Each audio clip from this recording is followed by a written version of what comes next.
Hello, everyone. And we have a storm coming that you're probably not going to want to drive through because we're just going to have too much snow too fast. And the reason that is because we have a couple of storms coming into the United States here. And we got one that is exiting out of the Great Lakes. You can see a lot of that moisture off of the East Coast, and some of the snow is still potentially falling out there for some folks out into Pennsylvania near Buffalo, also over there near Oswego and Lake Erie. But as we pan our map all the way back over here into the northern plains going into the Midwest, you can see that we are starting to see a lot of winter weather advisories and even some winter storm warnings. This is due to this storm right here, that we're going to have some colder air and moisture come out from the Pacific and meet some warmer air and moisture from the Gulf of Mexico, pretty much right in this area right here in this battle zone between the warm and the cold. And as you can see, we're going to have a lot of snowfall out of this storm. So we're going to be giving you guys all the updates on this storm. We're expecting major impacts,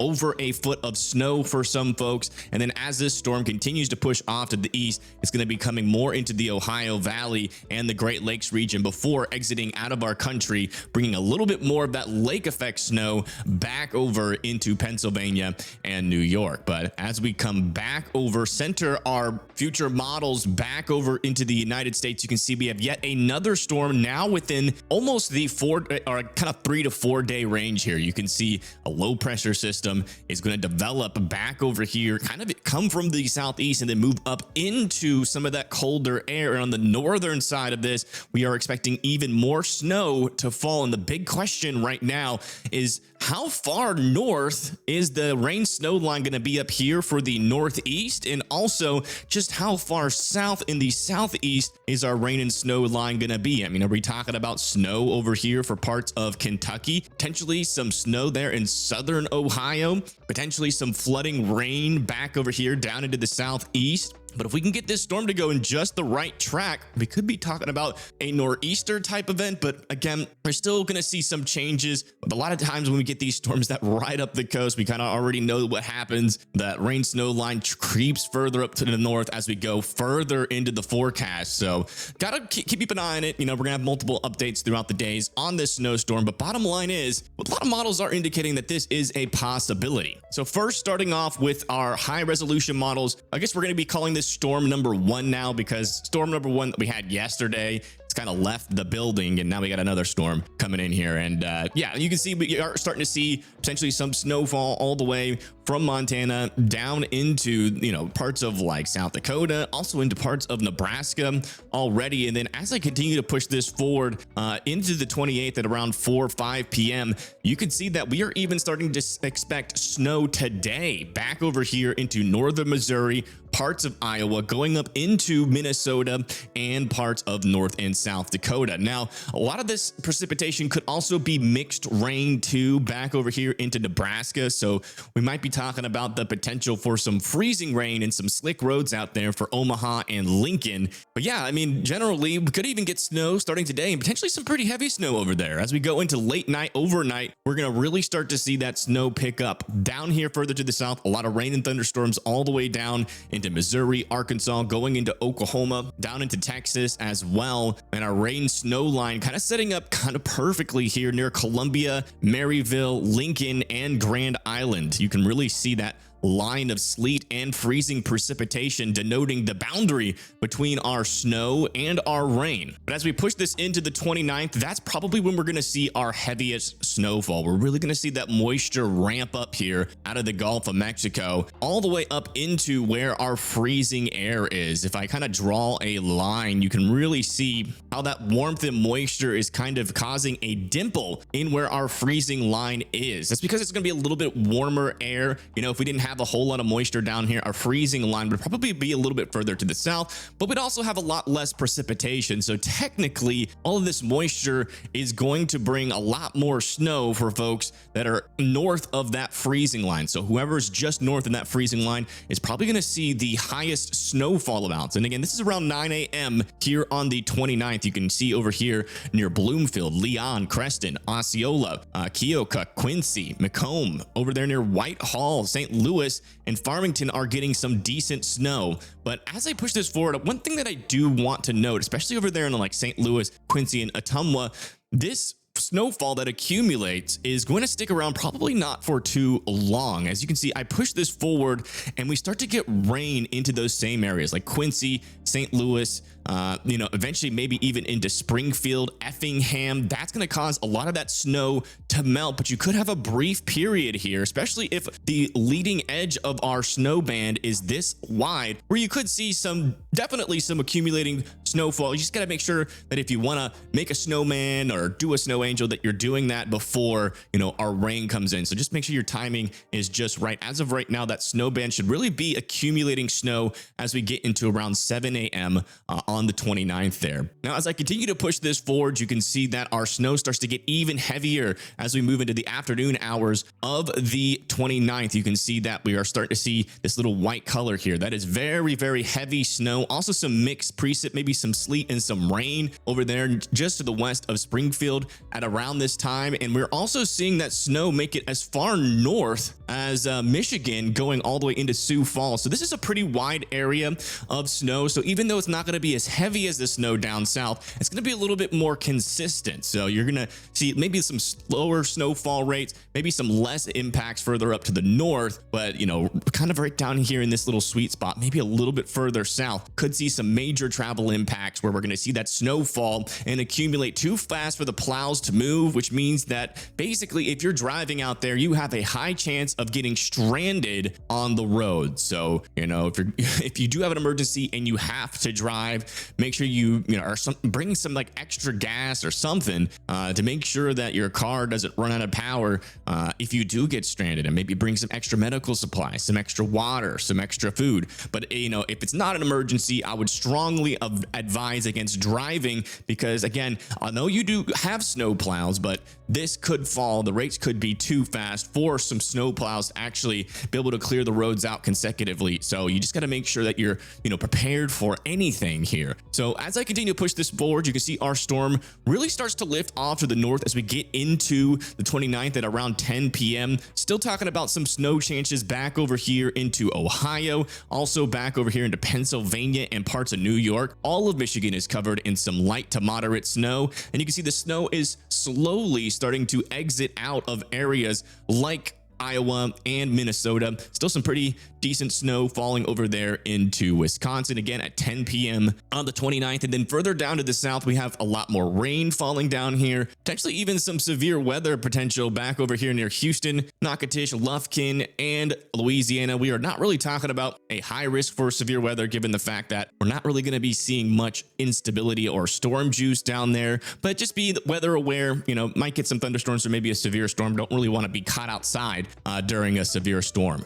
And as I continue to push this into the future, you can see that we might even see some of this rain transition into snow over here into Pennsylvania and New York. This is still a little bit iffy here. We're about 2 days out on this forecast, but there is a decent chance that we could even get snow a little bit further in the interior if the timing of this storm is right. This is around 6 a.m. If it comes in a little bit later, a lot of this is going to be rain. But if it really does come in the early morning hours where our temperatures are a lot lower, we can see a lot of this moisture push into parts of Pennsylvania, and maybe even see moderate to heavy snow over here near Meadville, Brookville, Altoona, and some of that might drift into parts of New York as we move later into the 30th before our storm kind of leaves the train station here. You can see that the NAM model also has this kind of pattern here where it's showing that snow a little bit further more into the interior there of Pennsylvania.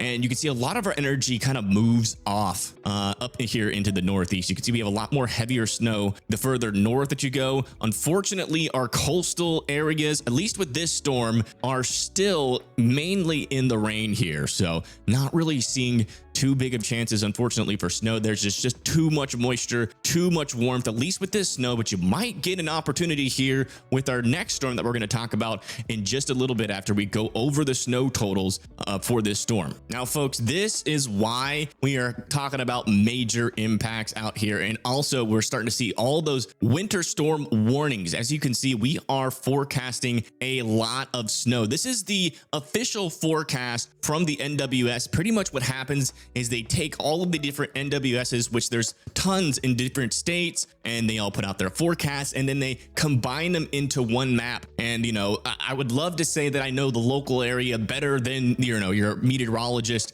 in your local NWS, but I don't. You know, every single one of these states have different elevations. Sometimes a big lake in a state can make a difference in terms of snowfall rates, but this is ultimately probably going to be the most accurate snow forecast that I can bring to you guys. So I'm going to show you it, and we're going to go over some of the numbers here. So I think you can obviously see where we're talking about probably the most snow that's going to fall out of this storm. It's going to be back over here near Iowa, going into parts of Illinois, Indiana, and also into parts of Michigan as well. Some of that's going to fall on the initial traverse of this storm, and then also some of that is going to fall on the backside, especially over here into parts of western Michigan. So you guys are going to have a lot of snow on the ground, because I don't think all that snow that just fell with this last storm is going to be melted by the time we get another round. So there could be some snow drifts out there of a couple feet there in Michigan by the time this is all said and done. But back over here into Iowa, you can see that we are expecting a strip here of around 11 to 15 inches of snow. So well over a foot of snow is possible over here into parts of Iowa. And that's going to stretch all the way into northern Illinois as well. Around that, we were talking about the potential here for 11 inches to 9 inches in these pinker areas. So just under a foot in these pinker areas. You can see we have a little measuring tool. Just track where that goes and compare it to where your city is there, and you'll have a good understanding of what is possible. Over here near Chicago, we are talking about the potential for 9 to 8 inches over there. Going up into northern Indiana, another strip here of 9 to 8 inches on the northern portion. And then the further south you go, this is where we're talking about big question marks. I do think it's possible that you guys initially will see 4 to 5 inches, especially, you know, on the leading edge of this storm. Same thing goes over there near St. Louis. But again, how long that snow sticks around before it transitions into rain is very important, because a couple of inches, unfortunately, will melt pretty quick in the amount of rain that is going to be coming. So again, if you're wanting to have a little bit of a fun snow day, just make sure you time it right and get out there before the snow melts when the rain comes through. So a lot of these more southern snowfall amounts are going to melt away pretty quickly after that rain starts to come through. And that goes for southern Illinois, going into southern Indiana, and maybe even parts of Ohio as well. And even back over here into parts of Pennsylvania, where you might get an initial surge of some of that snow, but as it turns more into the daytime, you might see that transition into rain and see a lot of these snowfall amounts melt. And this is why we are concerned about driving conditions. As our storm really starts to dump some of that heavier snow, that snow is really going to start to accumulate a little bit too quickly for the infrastructure out here. We're talking about areas over there near Mason City, New Hampton, Waterloo, Manchester, Dubuque, going into Dixon, Minota, Kewanee, Lake and Galesburg, Peoria over here in Illinois. We're talking about the potential here for some major impacts here in the red. So if you live anywhere in this area, definitely don't want to be driving as we're getting the highest snowfall amounts. You can be looking at a weatherman, you know, doing a live forecast. I might be live. I'll probably be live during this event and try to figure out, you know, if the snowfall rates, or you can just look outside and see, man, if I can barely see, I should probably not be driving. And again, we're talking about major impacts. And what that means is expect considerable disruptions to daily life, dangerous or impossible driving conditions. Avoid travel if possible. So again, don't drive if you don't have to, unless it's an absolute emergency. Widespread closures and disruptions to infrastructure may occur. Around this, we are expecting some moderate impacts. Expect disruptions to daily life, hazardous driving conditions, use extra caution while driving. Closures and disruptions to infrastructure may occur. Okay, so those are the two areas that really need to be watching out. Everybody else in the minor impact area don't need to be too worried right now. So basically that means you're going to be getting snow with not a whole lot of the problems that can come with snow, like travel conditions. You know, a lot of people are going to be out there traveling back to their house from Thanksgiving. So, you know, maybe just wait a little bit longer with family before going out there, or get there right now before the snow starts to fall. All right, now we're going to switch over to the latest here on our second storm. So here's our first storm making its way through the country, exiting out of the northeast. And then eventually we're going to start to see some more moisture kind of pull up here into the southeast and eventually make it up into this 540 line. This 540, this little blue dashed line right here, that's where our freezing temperatures are. You can can see we have a little bit of moisture on the northern side of this as well. And then as those two air masses combine, we could potentially see some more snow, another snowstorm just a tad bit further south than this last one. And it could last a little bit longer with some more heavier snow for more folks. But again, we are just entering into the 4 to 5 day frame, and especially with these coastal storms, sometimes these models struggle quite a bit on where that freezing line is going to be, where that snow is going to be on the northern side and where that rain is going to be on the southern side. So let's first start back over here at the beginnings here, while we're starting to see some snow over there into parts of Missouri, going up into Kentucky and the Ohio Valley. If we compare and contrast our models, we are seeing some differences. You can see the Euro is a little bit slower with our storm, not as much snow on that northern side, a little bit drier on that northern side. And the GFS model is definitely a very bullish model right now, with the UK Met more siding with the Euro than it is with the GFS. So the GFS might be a little bit too bullish here. So keep that in mind. We'll be comparing and contrasting as well as we push this in the northeast. But generally, what this means is that because we are 4 to 5 days out, uncertainty is going to be high. So it's not time to talk about snowfall totals, because those will just 100% be inaccurate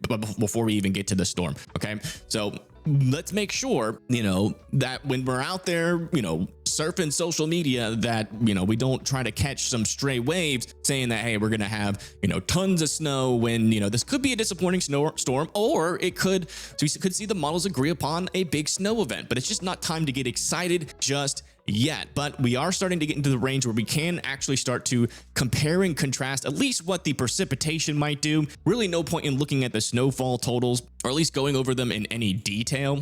But let's go ahead and move this up closer to the East Coast. We're talking about the 2nd here of December, Tuesday. And as you can see, we are seeing the GFS with a low pressure system down here south of New Jersey and a pretty decent strip of snow further up to the north. But as we switch to other model runs, here's the Euro model run. You can see low pressure in a similar place, but a little bit drier to the north, not as heavy snowfall. And the UK Met just has nothing in terms of snowfall, mainly just a rain event. Way too dry up there for any snow to form. Again, you gotta have some moisture, a decent low pressure system that can push that moisture up into that freezing line. And the main differences here is that you can see the GFS has a stronger low pressure system, so it circulates that air a little bit more efficiently, pushing more of that moisture over that freezing line, and we get some heavier snow on the northern side. The Euro has a 1001 millibar low pressure system, so it can still push some up there, but not as heavy. The UK Met has a 1010 or a 1010 millibar low pressure, which is way weaker, and so it can't quite get that moisture over that freezing line effectively enough to combat the dry air that's going to be on the northern side of the storm. So again, everybody posting these big, oh hey, we're going to get tons of snow out of this, are just showing you one of these model runs, only one of the scenarios, when as you can see, the uncertainty is still pretty high with this coastal storm. So I'm not going to go into too big of details, but we're monitoring it. Those are the 3 scenarios. This is obviously our best scenario, the GFS. This is what everybody wants. This is what everybody's going to show. So, just make sure that you're trying, like, you can look at it. No one says you can't look at it, but the problem arises is when you start to believe this is going to happen. Here is the Euro. This is kind of our middle of the lane type model for this event. You can see it starts off really slow with only light snow up here into the Midwest. And then as it moves up to the Northeast, still could see this low pressure system deepen, but only as it gets up into this pocket. That's where probably our heaviest snow would fall if the Euro is correct, from like Northern Virginia, just north of New Jersey, going up into maybe northern Massachusetts and Connecticut. But again, we can still see some rain mixing problems there. So again, multiple scenarios. Don't start saying something's going to happen for sure. It's just not time to be talking like that. So this won't be talked about a whole lot, but we are going to be getting some rain on the southern side of the storm. We could have a nice little area of around 1 to 2 inches here for the southeast, and closer to the coast here of Texas going into Louisiana, we could see some isolated rainfall amounts of around 5 inches. So maybe some flooding issues down over there near Houston and parts of Louisiana, but a good moistening up of the ground, I would say. You know, we do have some of these areas still kind of struggling with a little bit of drought, and this will put a little bit of a dent in there with another 1.5, maybe some isolated areas of 2 inches of rain as we move into South Carolina and North Carolina. Also, another thing to keep in mind is that this next snowstorm that's going to be coming into our country is also going to have some wind with it. Wind gusts will most likely be higher than this. Let's go over to the wind gusts. Yeah, you can see we potentially could see up to 30 to 40 mile per hour wind gusts, especially as our storm ejects into parts of Nebraska going into Kansas with some 30 to 40, maybe even getting up to 50 mile per hour wind gusts. Then as it starts to traverse our country, you can see that we're only talking about 30 to 40 mile per hour wind gusts. So low chance for some blizzard conditions, but still a decent chance here for some windy conditions, some annoying wind. If you're golfing, your ball's going to go flying off as a slice or just maybe not go that far at all. But overall, it's going to be windy. It's going to be a little bit annoying, but we're not really talking about any major impacts, potentially not even back over here in Nebraska or Kansas, given the fact that they get these windstorms all the time. Their infrastructure is built to handle this. Now, in terms of temperatures over the next couple of days, as you guys can see, we are cold right now. I went outside this morning and I was like, yeah, I'm going to stay inside for most of the day. But as you could see, eventually, as these cold temperatures lift up to the north and our next system comes through, by the time we get into around Saturday, we're going to start to see some warmer temperatures work back into the southeast and over there in the Ohio Valley. But you can see back over here into Canada and the northern United States, we got a lot of cold air that's going to try to rush in behind this next storm. And we could have single-digit temperatures, potentially even lower with those wind chills in the negatives over here into North and South Dakota, going into Minnesota and parts of Wisconsin. And as I continue to push this forward, you can see that those temperatures start to just kind of hang out in that area. So it doesn't look like we're going to have a big push further to the east than areas like Minnesota and Wisconsin. But these colder temperatures will stick around for a little while. And then eventually we're going to see another surge of cold into the southeast, where a lot of folks could get below freezing again. Back over there into the east coast and the northeast, also going to be below freezing. And then as I continue to push this forward, you can see maybe even some more cold temperatures up there into parts of the northern plains near the Great Lakes. But again, thank you guys so much for watching. Hopefully you guys are recovering from eating all that food from Thanksgiving. And again, thank you for supporting the channel, and I will see you guys in the next one. Make sure you like and subscribe. Peace.